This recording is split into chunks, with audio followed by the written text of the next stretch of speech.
So, you ready for today's podcast? Yes, I believe so. That you asking it like that makes me nervous, though.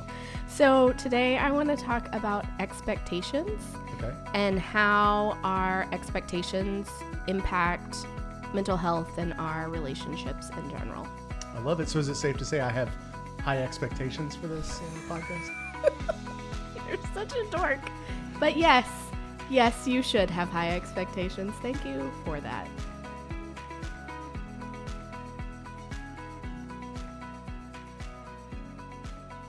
Perfect. Okay.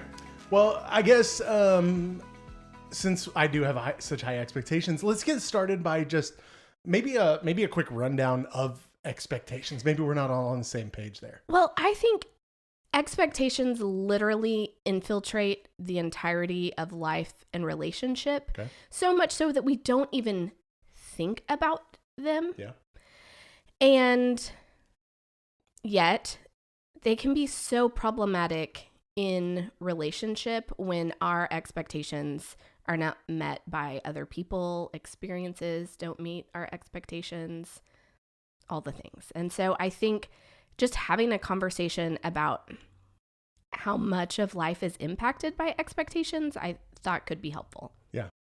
So maybe we should start at the beginning, though. Where then, I mean, if expectations are in all facets of life, all relationships, where do expectations come from? I mean, I think we all hold our own expectations. And I think where it gets tricky is we accidentally assume that everyone else has the same expectations that we do. Right. And so that to me is where so much of the disconnect happens, is if we are going to an event, maybe my expectations of how you and I are going to a place together, I just assume that you and I are on the same page, and we maybe don't have a conversation, show up to an event, and then I'm frustrated because I didn't ever share my expectations. I just thought because we are in a healthy relationship together, you should just know. Yeah.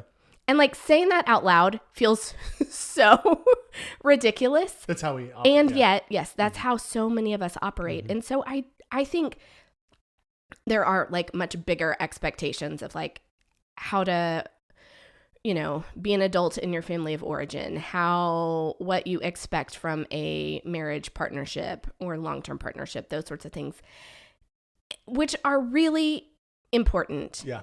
And I think so often it's in this like little nitty gritty of life where expectations aren't met. And if we don't address those unmet expectations, those little nitty gritty things kind of grow into something more significant. Well, I think some of my understanding and growth in understanding my own expectations is that they don't just kind of pop up out of nowhere. You know what I mean? That we are crafted throughout our lives to have the expectations we have. We talk about family of origin culture, right? Yes. Like everything that you've been taught your entire life like leads to your expectations. So expectations are historical. Like this is how it's kind of always been. This is how we've always done things. Therefore this other person should be on the same page as me. And we don't realize how much like the history, our own lived experience, our own history plays into our expectations. But because we have such a history with those expectations, we don't see them as abnormal. Yes. They're or even sometimes as expectations. Right. And so, again, I feel like we talk so much about family of origin, which ties often to holidays. But I think it's so, like, we think about, do we open presents on Christmas Eve or Christmas Day? Well, whatever our family of origin did, that's what we assume is right. Yeah, right. And so sometimes it's managing, like, okay, as a new unit, what are our expectations? What does this holiday look like in our family? Yeah. And, I think so often it's related to celebration or holidays. I think it's how are we navigating our own expectations versus that of other people? If you've always gone to great grandma's house on Christmas Eve and now you have a newborn and that's just not feasible, not only are you worried about your own expectations, how you're showing up, how do we not offend grandma and her expectation that everyone is going to be there? Sure. And I think sometimes there are ruptures in family relationships because we don't talk about our expectations of one another. Yeah.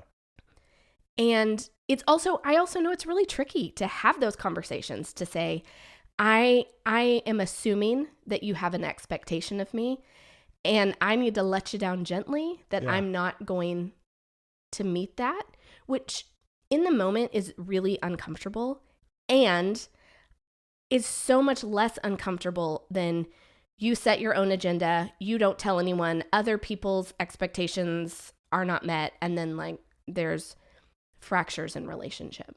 Yeah. It's interesting because what you're talking about there is actually two different things, though, because there are our own expectations, and then there is also expectations that other people manage for us. Yes. Right. And so any healthy relationship, I mean, it's easy to think of it in a marriage context, but this is in every single relationship you have. If you have a relationship, there are expectations to some extent. Yes. Right. And so, I think managing my own expectations and realizing my own expectations is a different category from somebody else.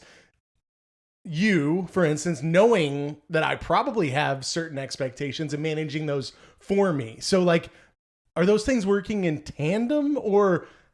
I think they have to. Yeah. Okay. And I also know that that's more emotional work. And yet I think it also gives us opportunity to have grace with one another, because while I'm acknowledging my own expectations of an event, I have to, it just seems natural to assume other people will have expectations around that event. Yeah. And so how are we working together to make everyone's expectations met? Right. Okay. So what is the relational damage that can happen when there are unmet expectations, or how does expectations play into relationships? Okay. Can I share a story about us? It's really about me. I'm editing this, so we'll see. But you're in it. Okay. So I think about, there was one year on my birthday, we had little kids. Yikes. And we got to the end of the day, and you had done all the things, right? We had celebrated, had cake, had the nice dinner, all the things that are the normal expectations of a birthday in our household. Right. And you asked me about the day or something, and I started crying. Yep. As you do. I remember this vividly. It's all coming back to me. Because you had not written me a card. Right. Everything but the card. Everything but, and all the things. It had been a whole day. And I didn't realize, I think what part of my wanting to share this story is, I didn't realize that was an expectation until it wasn't met. Okay. It had always just been a part of how we celebrated. And sometimes when you have tiny children that you are, parenting and trying to create something that's celebratory, it was not something that you thought about or imagined that there would be consequences to. Learned a powerful lesson that day. There's always been cards. Ever since. But why I think that matters is because I didn't know that I had expectations. You met all of the expectations of what a day held, minus a card. Yeah. And that was the one thing that did me in. Right. So thankfully we have a healthy relationship. I could express that. You apologized. It's so funny now. It was not funny at the time. But now to think I had a whole day and I cried about a card, probably talks about where my mental health was as a person. And yet this happens, right? All the time. Yeah. So let's say we weren't in a season of great health. Yeah. You become resentful towards me because you're like, look, I did all this to make your day special, and you're going to focus on the one misstep that I had. What's your deal?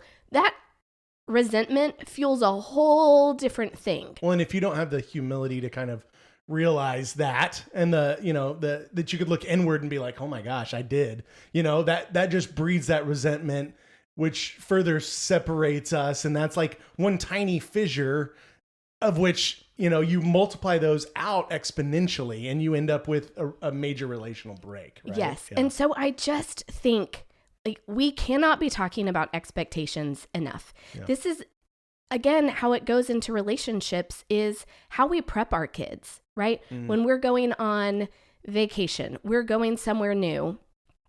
Hey kids, this is what I expect of you. These are the behaviors, right? As parents, I think we all think, I've told them 9 million times how I want them to show up in a public space. And then they don't. And we're like, oh my gosh, I expected a different behavior from you. Yeah. I'm amazed at how often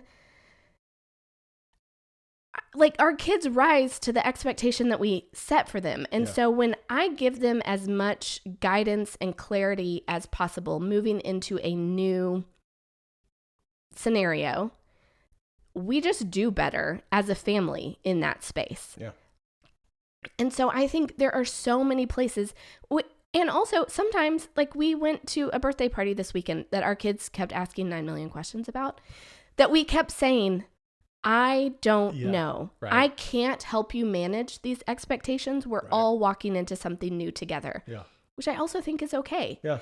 And so I think there are so many places that I think it's important to think about in this relationship, at this event, in this experience. What are my expectations? How am I managing those for myself? Are there other people's expectations that I need to be thinking about moving into this space? Yeah. That's good. Feels like a lot of work, honestly. It is a lot of work. Yeah. And it's what I talk to clients about all the time. How are we implementing proactive strategies so that we don't have reactive solutions? Unpack that. Okay, we'll go back to the birthday party analogy. Yeah. With our kids, most kids, they need to understand what's going to happen. If we can prep them for something new, they're going to handle it differently. So I think about if you don't prep your kids and then your kid has a meltdown because X, Y, and Z, they weren't prepped in the way, you are reacting to that behavior. Yeah. Right? Also, to be clear, you may prep them beautifully. Yeah. And they still, it still could fall apart. Yeah. You have a reaction to it. I am always amazed at when I am proactive in prepping myself or our children for something new. I don't have to react to an outcome if I've prepped well for the event. Yeah. Like another thing, okay, I'm an introvert. You are not an introvert. That is facts. And so oftentimes if we are going to a social gathering together, we'll talk about, at this point, my expectation is that at such and such point in the evening, we will touch base and have a conversation about what can my social battery actually handle here.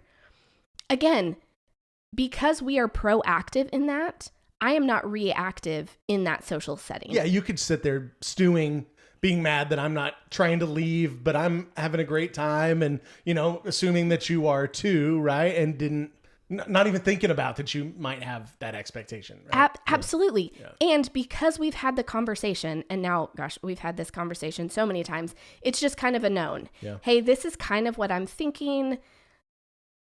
Let's check in at such and such point and see where we're at.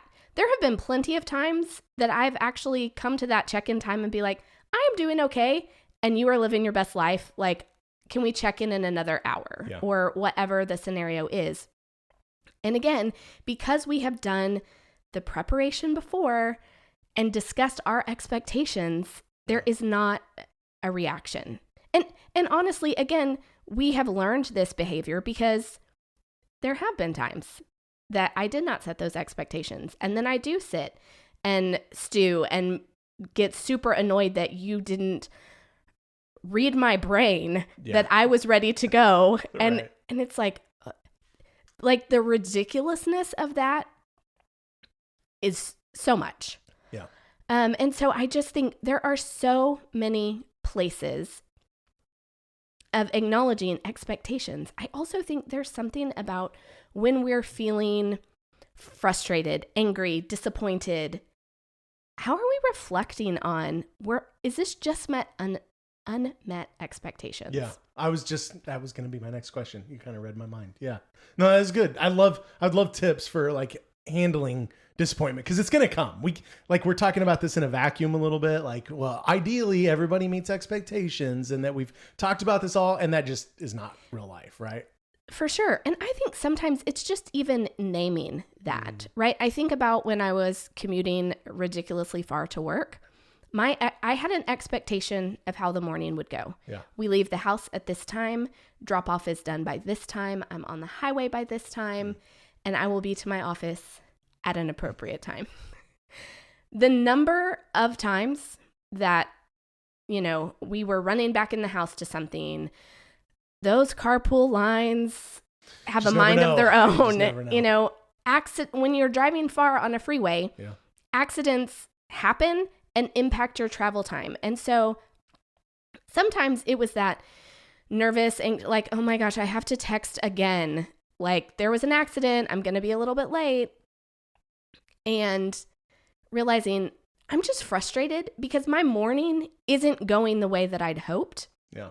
By having that moment of reflection, I hopefully can be in a place of enough health to say like, okay, I need to turn this around instead of like my whole day spinning out because there was an accident on the highway that I literally had no control over. And I'm going to allow to like derail my whole day feels so ridiculous. Right. And yet we have all been in that place that, we had expectations of how something sometimes it's as simple as like going to the grocery store. Yeah. Like, okay, I've got 30 minutes between done with clients and getting to pick up the first kid from school and being like, I hit the lights wrong. And then the, whole system crashed while I was like all the things, and being like, why am I stirred up? Yeah. Why am I feeling disappointed? And really sometimes naming that is really helpful. Yeah. Sometimes it's having a harder conversation of, I feel this distance between us. Yeah. Was there an expectation of yours that I didn't meet? Yeah.